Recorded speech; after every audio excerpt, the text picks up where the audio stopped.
Record winter blast, leaving lots of people without power, without water. Me included. Lots of people in the eastern seaboard. Rolling blackouts. These are the challenges we're facing, my friends. This is when you know it's good to be a prepper. And why it's good to be a prepper, because this could just be a foreshadowing of things to come. A good warning to get yourself ready. A good appreciation for those things that you take for granted in life on a day-to-day basis. Now, it is sundown on Christmas Day here. Ho, ho, ho. Greg Allison with Green Greg's coming to you to put things in perspective. This winter has come in with earth-shattering, just record-shattering cold weather. It's caught a lot of people off guard. A lot of us have had rolling blackouts, included here in Alabama, the Tennessee Valley Authority.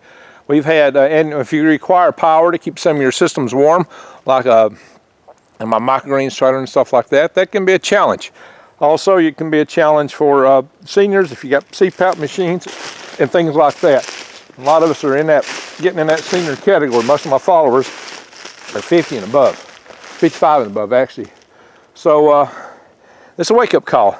It's also a wake-up call not to have water. I had my own hot water line froze and bust and flooded a part of my house when it finally gave way, because I was trying to heat it up enough to take a shower in a guest room, good bathroom, and I never showered in. But anyway, I've actually got a plumber in my house right now working on it. Fortunately, I got a neighbor that's a plumber. That helps. Prepping also helps. It just so happened that I happened to, being a prepper, had something like a honey pot. Sometimes you need things like that, because you can't always go and flush the toilet. And when you're a prepper, you think ahead. When we had a power outage here in 2011, because of tornadoes that almost hit Browns Ferry Nuke plant, but took out some major power lines, we had quite a challenge then. But I was ready. I had gas stoves, I had food, I had most stuff I needed, most of the things I needed to take care of what I had. And I was glad to be a prepper. Well, friends, I think this is a warning shot. The reason being is I've warned y'all quite a bit about the weaknesses of our power grid. Now we're starting to see it. Now as it's getting old and decrepit, we're putting new demands on it with all this electric vehicles.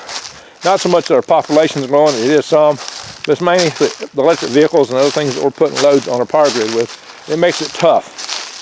So we got to consider that, and that right now it seems that we may be on the verge of major war. We have a lot of tension between the United States and Russia, between the United States and China, between Iran and the United States.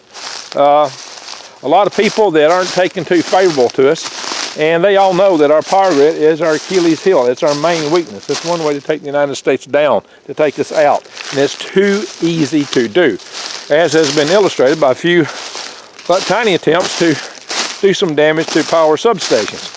Thankfully, not the major substations, and thankfully they didn't do the kind of damage that would have caused them to fail quickly and burn out the transformers. They apparently went for the coolant fins, which is a slower leak that can be repaired before the transformers burn out.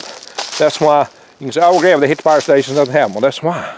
That's exactly why. No, there's ways. I know how to do it, and so do they probably, how to take them down, take them out. So what they did was really a dry run, an exercise for what you'd do if you wanted to take them out long term. Not that they did exactly like that. They did it differently, but they went through a lot of the steps. So there's probably sleeper cells here in the United States, just like the head of the Iranian National Guard once said. He said he had 20 of the main substations targeted. This is why we got to know, my friends, that we are at risk, grave risk, to having the grid go down completely. That means no power, no water.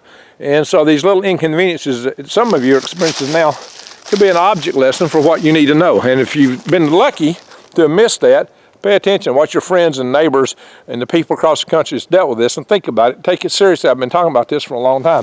Prepping's like insurance. Yeah, a little preparation goes a long way. Oh yeah, and if you're out in the woods, you see this cordless pine here? This is what we call rich pine here in my area. That's fat wood. That's the kind of wood that if you shave that off, it's full of oils. You can start fires with this easy. There's a whole log of it right here, guys. And you can find this stuff if you know what to look for. That's easy fire starter, guys. That burns like crazy. You can make torches out of that. Got some gnarly old trees out here. So, my friends, I'm just trying to get y'all aware aware to prepare. That's why I cover a lot of the things I cover about what's going on in the world. A lot of my watchers, especially people come in from the urban gardening world and and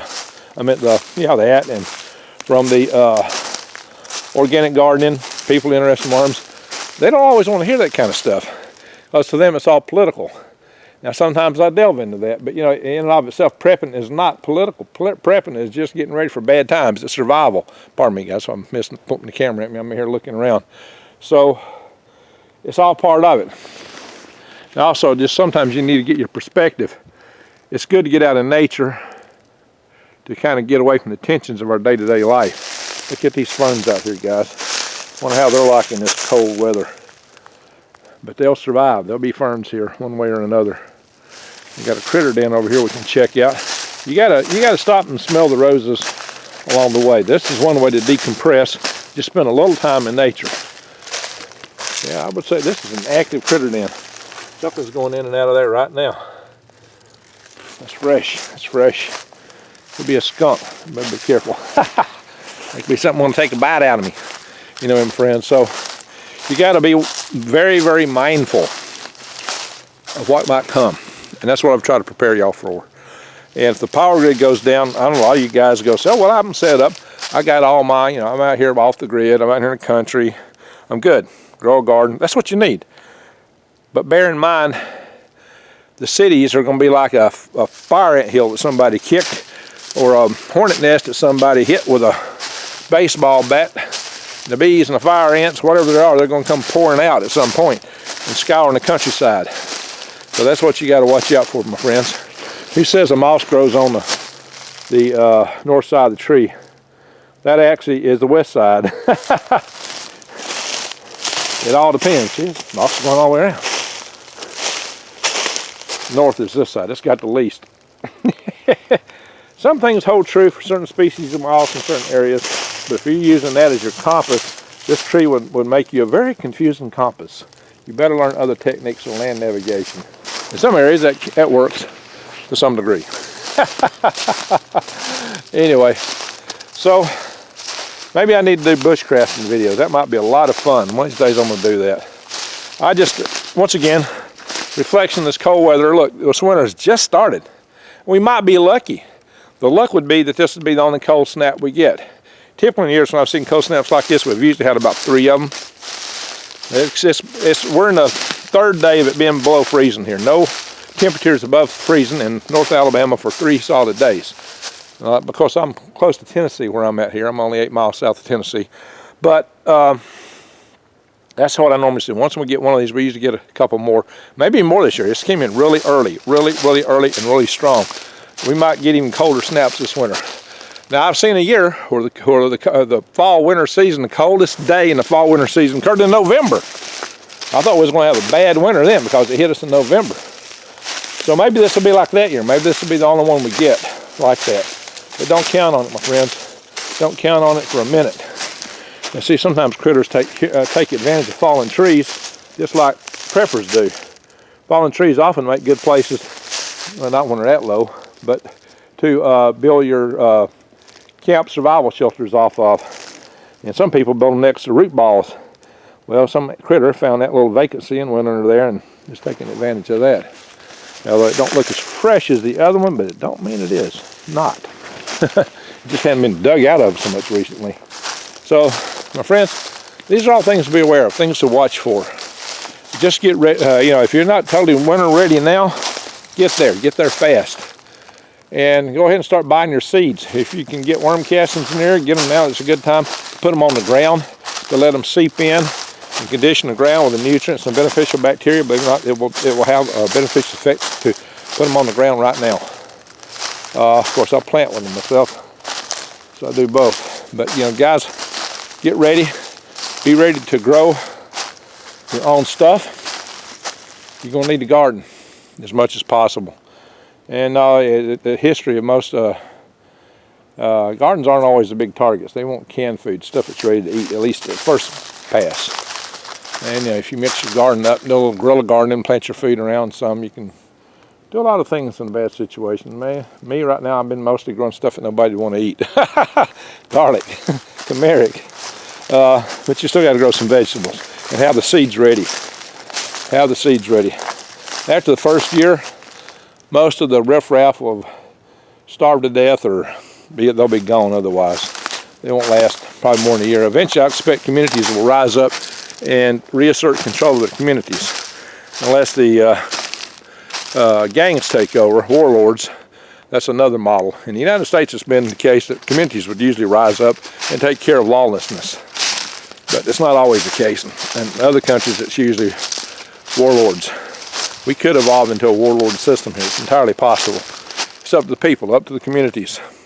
And if you're relying on law enforcement to do everything for you, don't count on it. Don't bank on it. Don't bank on it for a minute. So I just wanted to spin this by you. Might be a little more rich pine in this log, but I think it's all pretty much rotted out. Yeah, it's all rotted. Ain't nothing in it. Log worth having. Look at all these pines laying around here. They're all potential sources for rich pine. A lot of heartwood. Not all trees have fat, rich heartwood. Pine is, in my area, is the one. It's the best, and there's plenty of it. So if you are missing for that, now you know what to look for. It's, a lot of communities, they call it fat wood. I never heard that term used until I started hearing other preppers talk. It was always rich pine. But we always called it down here in my area, in my neck of the woods. All right, my friends, just trying to get you up to speed for what we're facing. Had to concrete around my worm beds here. These beds are newer than the ones way up there. For some reason, this tin wasn't the same quality. It rusted out in the bottom. That stuff was supposed to be good for about 7 years. We've had to concrete around it. Now in the future, I can add block up here. And if I add block on the inside, it would reduce the size of my worm bed a lot. I didn't want to do that. I got more room on the outside. So we'll do this time by time. I got enough room to add. And this is smooth enough, I can add block on top of it to build a block, cinder block worm bed. And maybe that's the best way to do it, ultimately. You know, sometimes I try to take shortcuts for time's sake. Time and money. But that's what a lot of the old worm farmers used to do with in-ground beds, was that. All right, guys, I'll do more worm videos coming up soon as it starts to get a little bit warmer. And you can go to greengregs.com to get worms. greengregs.com. And click on, go to the button down below, it says buy worms. Click that one, because those buttons at the top at the moment aren't working right. But once you click the buy worms button, it takes you access to another page. Then all the buttons on the top work. There's tons of videos there telling you everything you need to know about raising worms. About it. I get tons of questions. Tons of people send me questions, but if they watch those videos, they wouldn't have the question. It's all there, my friends. It's all there. So check it out and just get ready. Just get ready. Consider this an object lesson for things that could come and be a lot worse, even if it's just weather.